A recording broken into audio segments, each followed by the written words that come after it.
सरगुजा के विकास खंड उदयपुर के अंतर्गत आने वाला ये ग्राम पंचायत सरगवा कवलगिरी स्थित ये विशाल आप एक कृषि प्रोजेक्ट किसान भाई देख पा रहे हैं।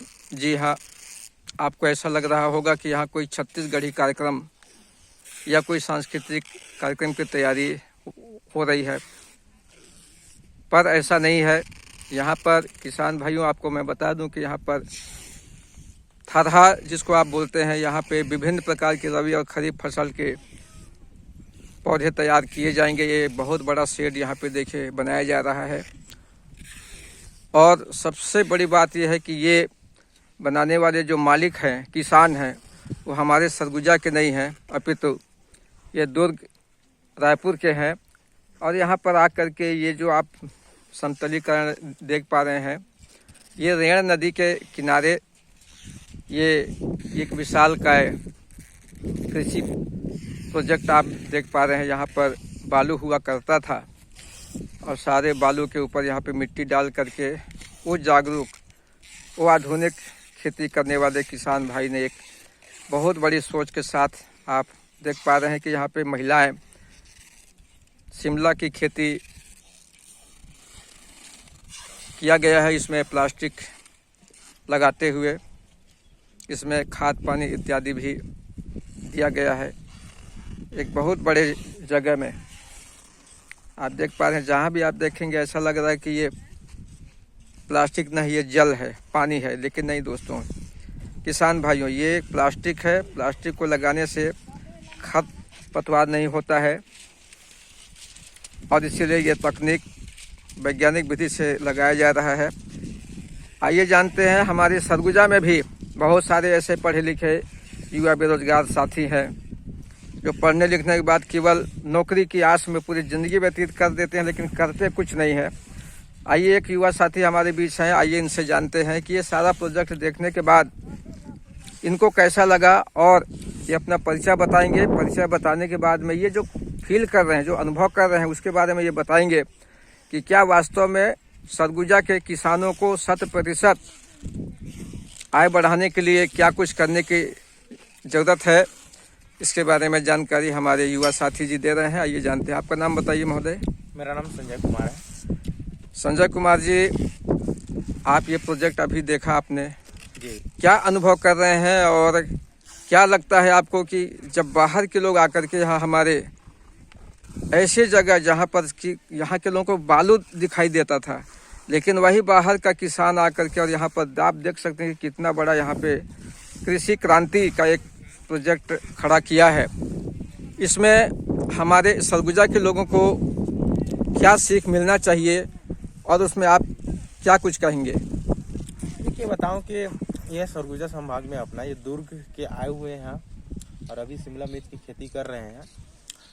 अपने सरगुजा क्षेत्र में क्या है कि खेती तो पर्याप्त मात्रा में है, लेकिन लोग प्रॉपर उस चीज़ को कर नहीं पाते हैं। खेती अपना करते नहीं। अगर खेती भी करें तो एक तो प्रॉपर सोच के साथ नहीं करते, बड़ी सोच के साथ नहीं करते। करेंगे तो ये गेहूँ और आपका छोटा मोटा जो अपना रहता है, जैसे राई बूंद लेंगे या फिर चिराव लगा देंगे, बाटरा लगा देंगे, बस इतना ही का रहता है। लेकिन बड़ा चीज़ का लेकर नहीं चलते हैं। जैसे ये दूर का भी आए हुए हैं, ये पूरा इतना का देख रहे हैं, ये कर रहे हैं। लगभग दूर से आके यहाँ ज़मीन खरीद के सरगुजा का ज़मीन लेके अपना खुद का काम कर रहे हैं। लोग करने वाले भी सरगुजा के हैं, ना कि दुर्ग के।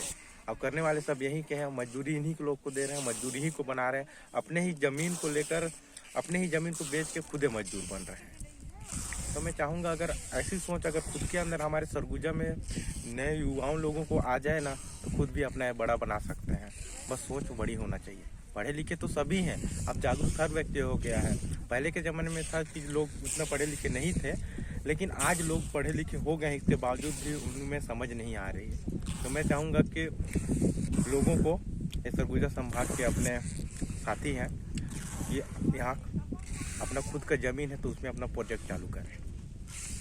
अक्सर ये देखा गया है भाई साहब कि किसान चाहता है जी, परंतु जो जिम्मेदार लोग हैं, चाहे वार्ड पंच से लेकर के जनपद अध्यक्ष तक क्यों ना हो, इनके ये जवाबदारी जिम्मेदारी ये होती है कि 5 साल उनके विकास करने का जिम्मेदारी इनका होता है। शासन प्रशासन में ने क्या योजना बनाया है उसको आम गरीब किसान मजदूर तक कैसे पहुंचाया जाए, पहली बात। दूसरी बात, वन विभाग, कृषि विभाग, उद्यान विभाग के जो पदाधिकारी हैं उनका क्या दायित्व बनता है कि भाई संबंधित विभाग की जो भी योजनाएं हैं आम आदमी तक न सिर्फ पहुंचाया जाए अपितु उनके सामने आने वाली जो छोटी बड़ी समस्या है उसका भी समाधान किया जाए, ताकि वो बेहतर ढंग से खेती करके अपने आय को दुगनी कर सके। इस ओर आपका क्या सुझाव है? देखिए, आज देख रहे हैं कि हर विभाग में, जैसे मैं कृषि विभाग की ही बात करूं तो कृषि विभाग में आज पदाधिकारी भी किसानों को उतना जोर नहीं कर रहे हैं, है कि नहीं? क्योंकि अगर जोर करते तो हमारे किसान भी आगे बढ़ते।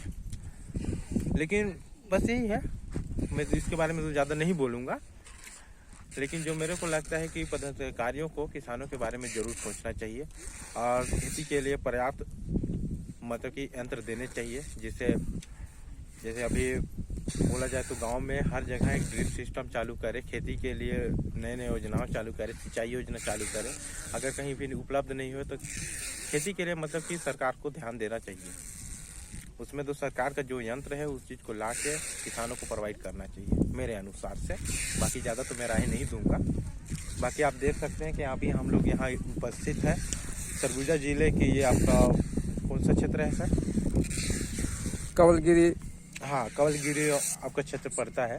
तो ये में सरगुजा के निवासी लोग को ही काम कर रहे हैं, लेकिन रहने वाला जो यहाँ का मालिक है वो दूर का है, यहाँ जमीन लेके अपना काम कर रहे हैं। तो ये थे हमारे बीच युवा साथी संजय भाई, जिन्होंने एक चिंता व्यक्त किया है कि वास्तव में यहाँ के किसानों की आय दुगनी करने के लिए कौन कौन लोग जिम्मेदार हैं। आज जो पीछे हैं तो उसके लिए भी जिम्मेदार कौन है, और अगर यहाँ पे आज बाहर के लोग आकर के खेती किसानी करके यहाँ के लोगों को के लिए एक प्रेरणा स्रोत बन रहे हैं, तो इसके लिए बाहर के लोग जिम्मेदार हैं, जिन्होंने कम से कम लोगों को प्रेरित करने का एक अच्छा यहाँ पर प्रकल्प ढूंढा है, जिसे देख कर के लोग किसान भाई में मन में एक जागरूकता आएगा और निश्चित रूप से वो आधुनिक तकनीक से खेती करेंगे और अपनी आय में वृद्धि करेंगे। इसी के साथ हम सभी किसान भाइयों से ये अपेक्षा करते हैं कि आप भी ऐसे जगहों पर आइए और देखिए, सुनिए, समझिए और अपने समय का और अपने जो ज़मीन है उसमें रबी खरीफ फसल उत्पादन कर अपने आर्थिक लाभ प्राप्त करें। धन्यवाद।